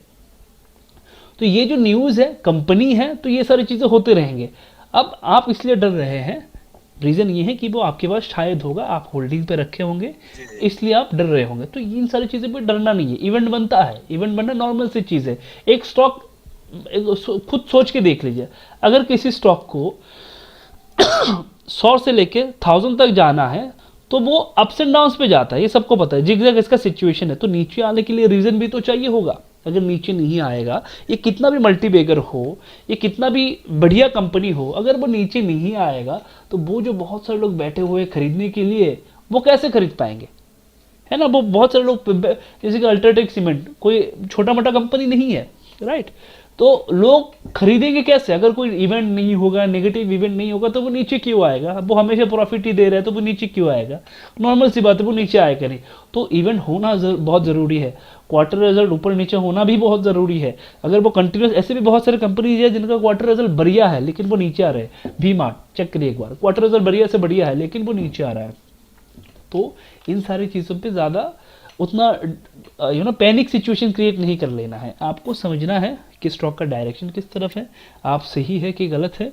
इन सारी चीज़ों को आप सबसे पहले देखिए। इवेंट जो है उनमें उतना ज़्यादा ध्यान ना दे। इवेंट जो है वो कभी कभी अगर कुछ मेजर इवेंट है तो एग्जिट कर लीजिए वहाँ पर, क्योंकि अगर आपको भी नहीं पता, मुझे भी नहीं पता कि एंड रिजल्ट क्या होने वाला है, तो किसी को नहीं पता, तो वहाँ पर क्या कर लेना है, सेफ करके एग्जिट कर लेना, उतना ज़्यादा सिचुएशन को ख़राब नहीं करना है, ठीक है।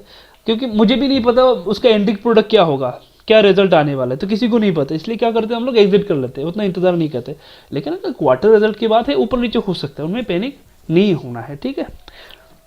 सर एक ना अडानी ट्रांसमिशन देखना सर, वो वीकली स्टेशन काउंट करेंगे उसे, और स्नाइपर एंड टी भी। स्नाइपर एंड टी तो आज हम बात नहीं करेंगे सर लेकिन वीकली स्टेशन मैं ज़रूर चेक करूंगा, वीकली स्टेशन, ठीक है। स्नाइपर एंड टी, वरना बहुत से लोग कंफ्यूज हो जाएंगे जो लोग देखे नहीं अभी तक स्नाइपर एंड टी का सेशन। हाँ जी बोलिए, क्या नाम था स्टॉक का? Sir Adani transmission.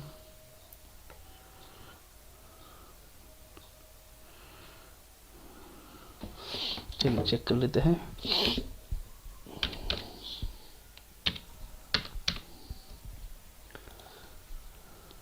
ओके, सवाल ये है कि ये वीकली स्टेशन में है, वीकली स्टेशन को लगाते हैं, ये वीकली स्टेशन के नीचे है, वीकली स्टेशन में नहीं है। वीकली स्टेशन ये होता है, ठीक है, ये प्रॉपर वीकली स्टेशन है। कल के सेशन में हमने कहा था कि वीकली स्टेशन हम उसको कंसिडर करते हैं जो ऊपर से आके ऊपर ही बन रहा होता है, ऊपर से आके जो नीचे चला गया होता है उसको हम कंसिडर नहीं करते वीकली स्टेशन। इसको वीकली स्टेशन कब कंसिडर किया जाएगा? जब ये यहाँ से मूव करके शिफ्ट होके इन रेंज को ब्रेक करेगा तो ये वीकली स्टेशन होगा। इससे पहले तक ये वीकली स्टेशन पे नहीं है, इसके नीचे है, ठीक है। सर कई बार ये देखा जाता है कि एंट्री तो बन जाता है वहाँ पे, लेकिन प्राइस थोड़ा सा ऊपर जाने के बाद फिर काफी टाइम तक कंसोलिडेट करता है, फिर एक बड़ा मूवमेंट दिखता है। तो हम ये कैसे जान सकते हैं कि प्राइस थोड़ा सा ऊपर जाके कंसोलिडेट करेगा, फिर उसके बाद हम एंट्री ले ताकि हमको साफ मूवमेंट मिल पाए? ऐसा कुछ हो सकता है? इसके लिए सबसे पहले तो मुझे होना होगा ज्योतिष, वरना ये पॉसिबल नहीं है। टेक्निकल चीज़ें हैं, ऊपर नीचे हो सकता है, ठीक है। टेक्निकल चीज़ें हैं तो ऊपर नीचे हो सकते हैं, ऐसे मोमेंटम भी हो सकते हैं, थोड़ा बहुत गया, फ्रेड हो गया, फिर नीचे आ गया, तो इनमें उतना सोचना नहीं है।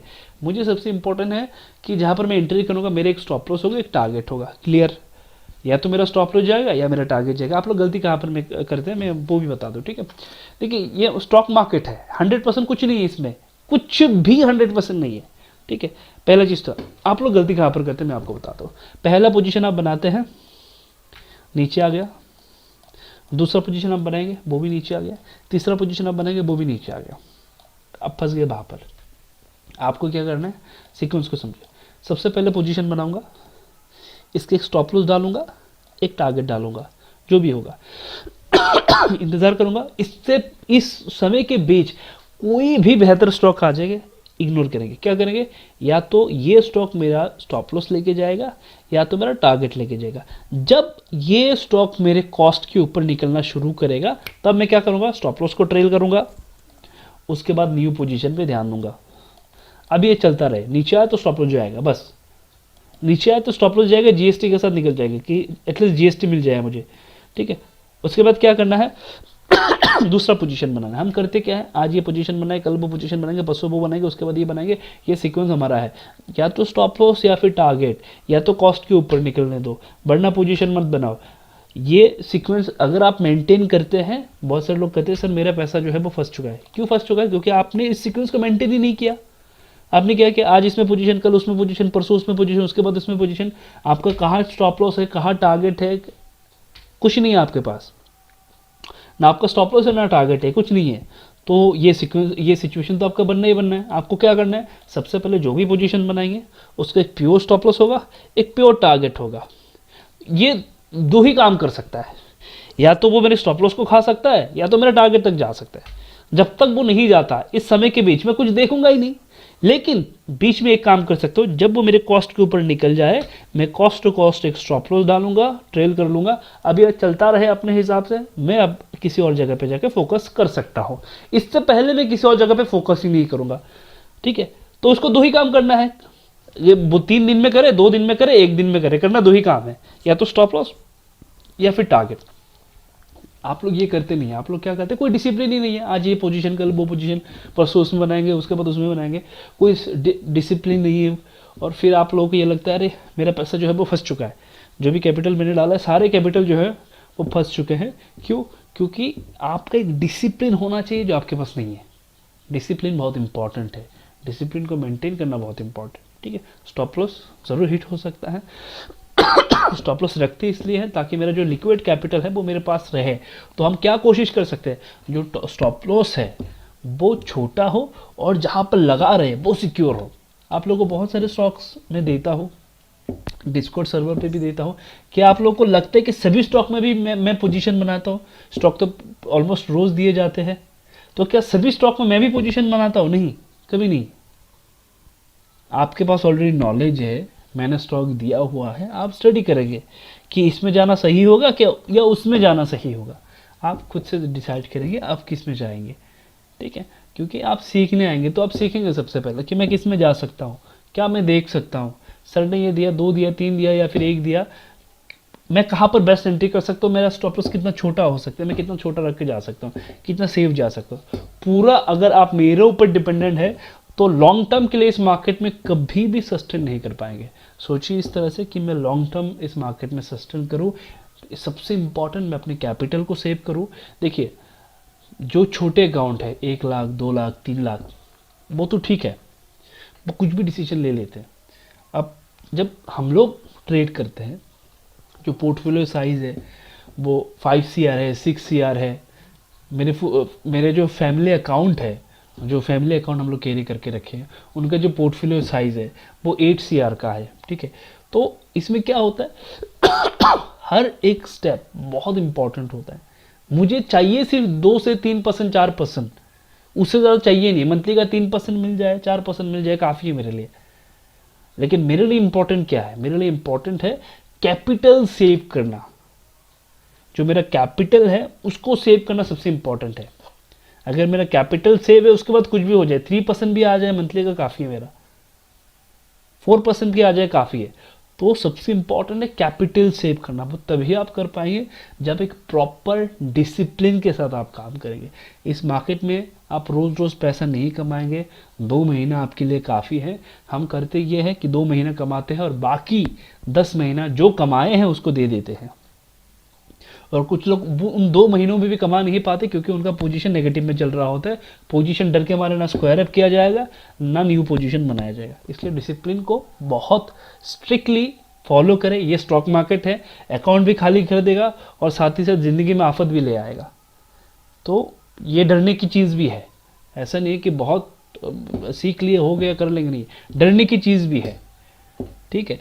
ऐसा भी हो सकता है आपकी पूरे साल पूरे ज़िंदगी का जमा पूंजी ये लेके चला जाएगा, आपको पता भी नहीं चलेगा। तो डरिए, सबसे पहले कैपिटल को सेव करिए, कैपिटल सेव सबसे इम्पॉर्टेंट है। उसके बाद ट्रेडिंग, उसके बाद देखेंगे क्या होता है। इस सीक्वेंस को मेंटेन करें धीरे धीरे करके। अगर किसी को कोई भी प्रॉब्लम है, कोई भी किसी भी तरह का प्रॉब्लम फेस कर रहा है, आप जो व्हाट्सएप ग्रुप है वहाँ पर मैसेज करें, डिस्कॉर्ड में आप मुझे पर्सनली मैसेज करें। किसी भी तरह का प्रॉब्लम है कि सर ये पोजीशन क्या करें, समझ नहीं आ रहा, आप मुझे मैसेज करें डिस्कॉर्ड में, मेरा वहाँ पर पर्सनली आप मैसेज कर सकते हैं। अब जनरल सेक्शन जो है वो पहले जैसा नहीं रहा है, बहुत सारे अननेसेसरी टॉपिक पे डिस्कशंस होते हैं, इसलिए हम ज़्यादातर रिप्लाई नहीं कर पाते। किसी भी तरह का आपको कोई भी प्रॉब्लम है, आप डायरेक्ट मुझे डिस्कॉर्ड में मैसेज करें। मैं डे टाइम पे दिन भर एक्टिव रहता हूँ।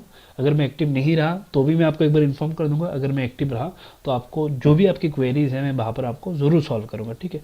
तो इस चीज़ को भी थोड़ा सा ध्यान में रखें। ऑलराइट एवरीवन, आज हाँ जी कुछ सवाल था क्या? हाँ जी बोलिए बोलिए। पेपर ट्रेडिंग पर कितने देर तक प्रैक्टिस कर सकते हैं और फिर रियल मनी से ट्रेड कर सकते हैं? ओके, पेपर ट्रेडिंग में कितने टाइम तक ट्रेड कर सकते हैं, ये टोटली ना आपके ऊपर डिपेंड करेगा। पहले आप पेपर ट्रेडिंग में 10 स्टॉक लीजिए, उसके बाद 20 स्टॉक लीजिए, ठीक है। 10 स्टॉक लीजिए, उनका टारगेट देख लीजिए, स्टॉप लॉस देख लीजिए, उसके बाद 20 स्टॉक लीजिए, उनका टारगेट देख लीजिए, स्टॉप लॉस देख लीजिए। एक रेशियो आपका निकल जाएगा कितना % आप एक्यूरेट जा रहे हैं, ठीक है। अभी पेपर ट्रेडिंग और रियल ट्रेडिंग में कुछ फर्क पड़ता है? बिल्कुल बिल्कुल बिल्कुल। पेपर ट्रेडिंग जो है वो हम कह सकते हैं ये देखो मैंने दिया तो टारगेट हिट हो गया, लेकिन जब हम एक्चुअल में ट्रेड करेंगे तो क्योंकि वहाँ पर इमोशन जुड़ जाता है, पैसा है तो इमोशन होगा ज़रूर। जब पैसा है, इमोशंस है, तो डर भी ज़रूर है। तब डिसीजन जो है ना वो ऐसे हो जाते हैं कि अब क्या करें, किस तरफ ले, कैसे ले, समझ नहीं आ रहा। ये स्टॉप लॉस, जिस एरिया पे स्टॉप लॉस है, हम कह रहे हैं कि यार स्टॉप लॉस हिट हो रहा है, हिट हो रहा है, हिट हो रहा है, कहते हैं कि ठीक है थोड़ा सा और इंतजार कर लेते हैं, स्टॉप लॉस के नीचे भी चला जाता है, फिर भी हम स्टॉप लॉस को बुक नहीं कर पाते। लेकिन जब आप पेपर ट्रेडिंग करते कि फिर लिख लेते हैं यार ये मेरा स्टॉप लॉस तो हिट हो गया, बहुत आसानी से लिख लेते। लेकिन जिस दिन रियल पैसा से ट्रेड करेंगे, स्टॉप लॉस एरिया पे इमोशन को कंट्रोल करना सबसे इंपॉर्टेंट है कि ये मेरा स्टॉप लॉस है, ये हिट हो रहा है, हो रहा है, हो रहा है, मैंने स्टॉप लॉस लिया नहीं और ये और नीचे चला गया। आपको लग रहा था कि यहाँ से ही बाउंस बैक करके आ जाएगा। अब ये क्यों लगता है वो भी मैं बता दूँ। एक स्टॉक पे जब हम पोजीशन बनाते हैं, बहुत सारी चीज़ों को देखते हैं, बहुत सारी चीज़ों को देखने के बाद फाइनली एक स्टॉक में पोजीशन बनाते हैं, तो जब वो हमारे फेवर पे नहीं चलता, हमें लगता है कि यार इतना मेहनत करके पोजीशन बनाए, इतनी सारी चीज़ों को देख के हमने पोजीशन बनाया, मैं गलत कैसे हो सकता हूँ। वो जो छोटा सा एक एरोगेंसी है कि मैं गलत कैसे हो सकता हूँ, थोड़ा सा नीचे आगे घूम के जाएगा। वो छोटे से एरोगेंसी की वजह से, वो छोटे से ईगो की वजह से क्या होता है कि प्राइस नीचे आ जाता है और वो आपका हैबिट बन जाता है। इससे आपका कैपिटल जो है वो फंस जाता है। तो जब आप पेपर ट्रेडिंग करते हैं वहाँ पर कोई इमोशन नहीं होता, लेकिन जब आप रियल पैसे से करें, चाहे वो 1 रुपये हो, 10 रुपये हो, 100 रुपये हो, वहाँ पर आपकी इमोशंस होता है। वहाँ पर आप इमोशन को कैसे कंट्रोल करते हैं वो बहुत इंपॉर्टेंट है, ठीक है। अगर आप पेपर ट्रेड करना चाहते हैं आप बिल्कुल कर सकते हैं, लेकिन अगर आप रियल ट्रेड करना चाहते हैं 1-2 क्वांटिटी से करिए, कोई इशू नहीं बनेगा, 1-2 क्वांटिटी से करें, लेकिन देखे तो सही, डिसिप्लिन को तो बिल्ड करें कि ये स्टॉप लॉस है, ये टारगेट है ना, वो भी एक चीज़ है। सर मेरा एक क्वेश्चन था। हाँ जी बोलिए। Question in the sense sir, आपने कुछ दिन पहले कुछ पेपर इंडस्ट्री का 2 स्टॉक दिए थे, तो अभी वो डाउनफॉल में है, तो हाँ शुगर सेक्टर भी दिए थे, वो भी डाउनफॉल पे है, ठीक है। एक सेक्टर पे जब आपने देखा होगा, जितनी भी एनालाइज हम करते हैं कौन से टाइम फ्रेम पे करते हैं, वीकली में करते हैं, मंथली में करते हैं, तो एक मोमेंटम आने में वीकली का टाइम तो ज़रूर लगता है। एक वीकली कैंडल बनता है, कभी कभी 4 वीकली कैंडल बनता है, तो 1 महीने यहाँ पर ही निकल जाता है। तो अगर किसी सेक्टर पे हमने कहा कि इस सेक्टर में मोमेंटम आने वाला है, तो जो एनालाइज किया होगा वो मंथली में क्या होगा या फिर वीकली में क्या होगा, इसका मतलब मोमेंटम भी मुझे वैसे ही मिलेगा। ऐसा नहीं कि कल या परसों मिल जाएगा। 4 कैंडल बनने में 1 महीना निकल जाता है, 4 कैंडल बनते बनते 1 महीने निकल जाता है, आपको पता भी नहीं चलता। तो ये एक चीज़ है। दूसरा क्या है, बजट से पहले क्योंकि सामने इवेंट है, तो क्या होगा, कोई भी स्टॉक, मैंने आई थिंक उस दिन एक स्क्रीनशॉट भी डाला था डिस्कॉर्ड सर्वर पे कि मार्केट जो है वो ड्राई है, ज़्यादा पोजीशन ना बनाए, पोजीशन अवॉइड करें। तो मार्केट ड्राई है तो क्या एक्सपेक्ट करेंगे, क्या मोमेंटम एक्सपेक्ट करेंगे, तो कोई मोमेंटम मिलता ही नहीं है मार्केट में ऐसे समय में, ठीक है। तो इवेंट भी एक चीज़ है जिसको दिमाग में रखना है। ऐसा नहीं कि मैंने कहा तो कल ही आ जाएगा, ऐसे बिल्कुल भी नहीं है। धीरे धीरे करके मोमेंटम आता है। जैसे कि शुगर सेक्टर पे मेरा व्यू पॉजिटिव है, पेपर सेक्टर पे मेरा व्यू पॉजिटिव है, तो स्टील सेक्टर पे मेरा व्यू पॉजिटिव था, स्टील सेक्टर दिया गया था, स्टील सेक्टर पे मोमेंटम आ गया है। फिर सीमेंट सेक्टर में था, सीमेंट सेक्टर में आ गया है। फिर फर्टिलाइजर सेक्टर में था, उसमें मोमेंटम आ गया है। लेकिन दो में आया नहीं है, एक पेपर सेक्टर है, दूसरा शुगर सेक्टर है। नॉर्मल सी बात है, नहीं भी आ सकता है। आपको समझना है कि एनालाइज हम कौन से टाइम फ्रेम पे कर रहे हैं। हाँ जी बोलिए। रेजिस्टेंस का जो कॉन्सेप्ट है वो मंथली, वीकली और डेली पे भी काम करेगा क्या? कौन सा रेजिस्टेंस का पिछले अभी बताया वो आरएसआई का? सिर्फ आपको देखना है मंथली पे, ठीक है। रेजिस्टेंस को सबसे पहले देखना है मंथली पे, और छोटे टाइम फ्रेम पे भी ना देखें, ठीक है। छोटे टाइम फ्रेम ना देखें, क्योंकि छोटे टाइम फ्रेम पे डाइवर्जन होता है, बहुत सारी चीज़ें होती है, आप समझ नहीं पाएंगे, तो इनको अवॉइड करें, सिर्फ मंथली में देखें, ठीक है। ओके चलिए एवरीवन, आज के सेशन को हम लोग यहाँ पर ही कंप्लीट करते हैं। नेक्स्ट सेशन जो है नेक्स्ट वीक होगा, और सेम टाइम पे ही होगा। रिकॉर्डिंग वीडियो भी आप लोगों को मिल जाएगा। Good night everyone. सर हाँ जी बोलिए। सर मेरा एक स्टॉक लिया था यूनिटी फाइनेंस करके सर, उसका पोजीशन बनाई हुई सर मैंने, तो उसके बारे में थोड़ा कुछ बता सकते सर? आप एक बार स्क्रीनशॉट शेयर कर दीजिएगा ग्रुप में, ठीक है। जी सर।